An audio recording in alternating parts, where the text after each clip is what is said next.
Hi everyone, happy Memorial Day. My name's Jenny and I'm back with another family art club. Today is all about ways that we can experiment with paint.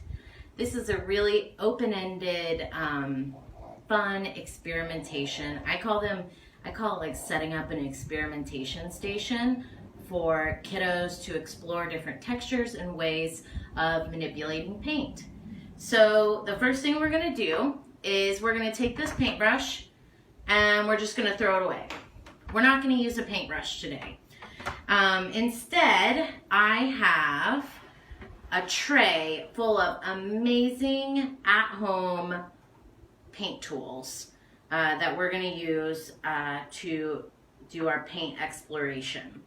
So on this tray, I have things like recycled cans, yarn, dowel rods, beads, little small cups,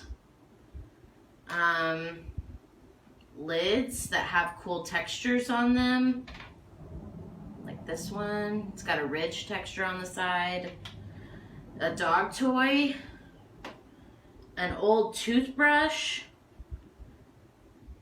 fork, popsicle stick, takeout utensil thing, Q-tips are awesome, toilet paper rolls, bigger paper cups.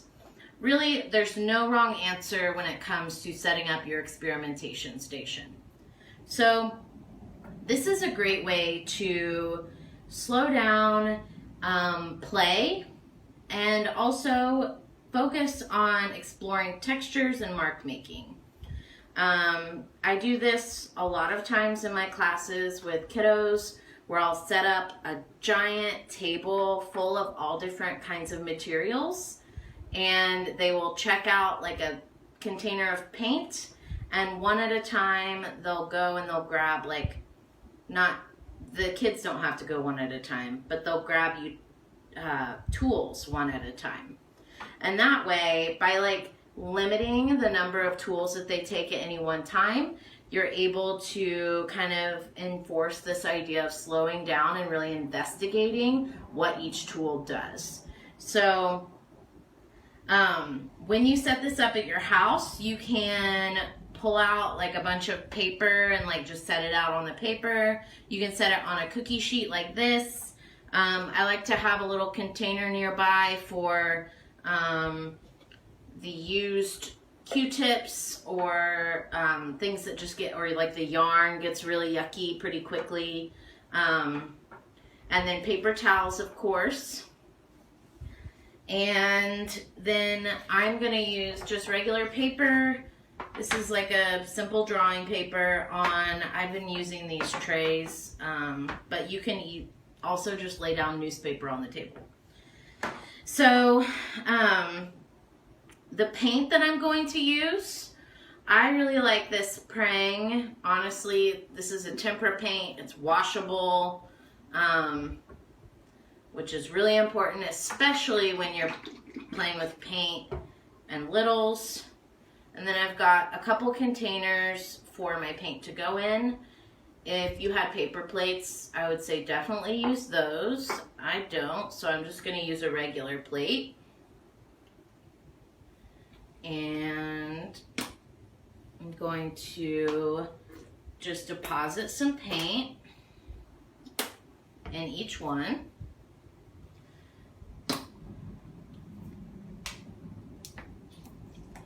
And so when I set up this activity, it looks like it's chaos, but it's actually pretty well thought out to encourage this purposeful exploration and experimentation, as well as just close looking and thoughtfulness. Like I said, I will encourage kiddos to try one tool at a time, but for the first, I usually break it up into 2 rounds. So I'll do 1 round where I just have one color of paint and the tools. So I'm going to take away this pink and we're just going to use orange. And by focusing your stamping and your painting with one color, you are eliminating the variables that is going on.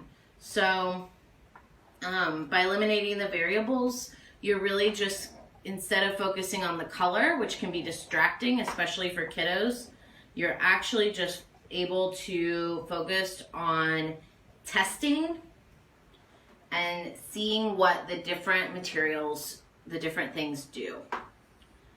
So as they're kind of painting, you can talk to them as they work and just say, like, ask, like, what do you think about that texture? What kind of, how many different kinds of texture can you make with that one material? So I just made, with my fork, I made 3 different textures by smearing, stippling, and stamping with the tines. I also love an old toothbrush. So this is one that I had from when I changed out my toothbrush a couple months ago, and I just kind of held on to it.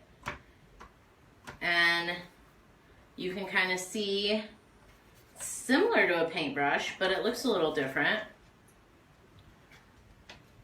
Or Q-tips, especially if you just want to do a couple different things. Q-tips are great, especially for littles, because they're easy to hold and they're pretty low mess, and they can kind of draw with them. And then when they're done, you can just pop them right in here. But yeah, so as you kind of go and you're setting up your exploration, you can see what happens when you have a lot of paint like that. You don't really get the texture, but then as you're getting less paint, you're getting more of the texture. And it can be fun to kind of work together as a family to go around in your house and look for things that could become painting tools. There's so many different things. Honestly, the sky's the limit when it comes to figuring out what can be a painting tool and what a possible painting tool besides a paintbrush.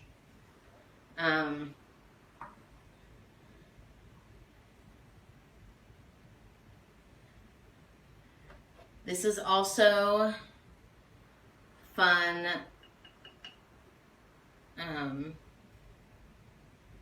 So as you can see, you can just kind of just study what is going on and fill your page with marks. And then once you've kind of figured out what different tools do, you can think more closely about, or specifically about what, if you want to do a picture or an actual, like, think about your composition a little bit. You could also see what happens when you run a tool through an existing mark.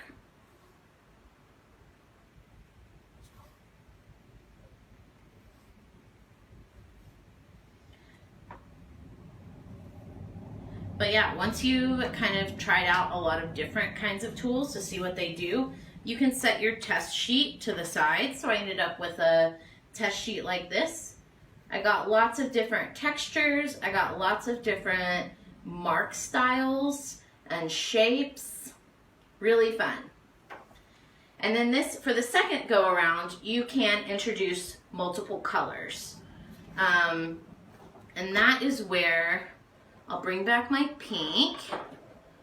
You can start thinking about composition. So if I just wanted to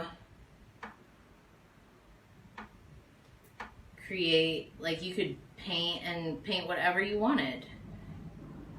But I still kind of like the way kind of just marks, like layering different textures and marks together ends up making it like complete looking composition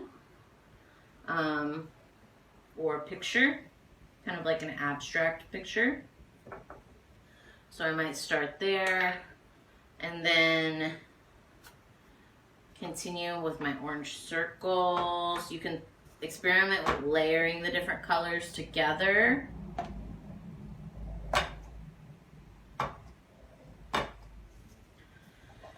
And you could think of more,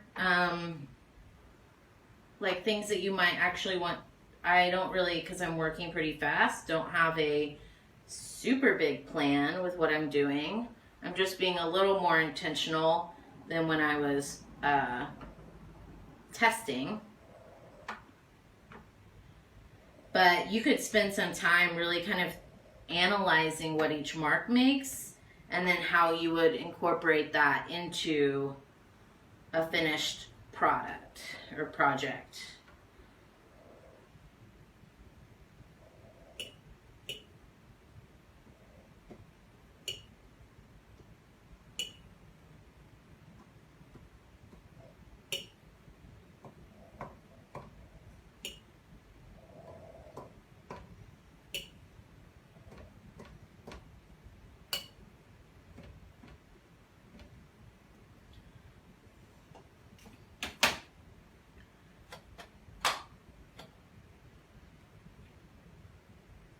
So I'm just going to keep going.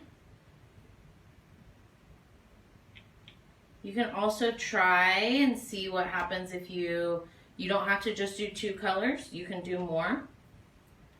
And part of the fun in this is like, I like how, I don't know if you can see, but I'm using the same stamp for multiple colors. And I'm getting a really nice mix of pink and orange in the same stamp. And I like that. And yeah, I would just kind of, you can work together to kind of think about ways, like your picture and what you might do. It's really kind of sky's the limit. I would encourage you guys to fill your page, whatever you do, find a way to fill your page. You can do multiple, you can let this dry and then add different colors on top and add layers. And that will create a nice layered and full and finished look. So yeah, I think I'm going to show you kind of where I'm at, so you can kind of tell the difference between something that might be more intentional and thoughtful and something that's more wild and just experimental. They both turned out really cool, and I hope you'll have a lot of fun kind of exploring different ways that you can paint besides a paintbrush. And yeah, don't be shy to kind of look around in your house and dig up a bunch of different textured things. I just went really quickly. I'm sure you can find so much more. But yeah, have a great rest of your holiday, and I'll see you next week. Bye!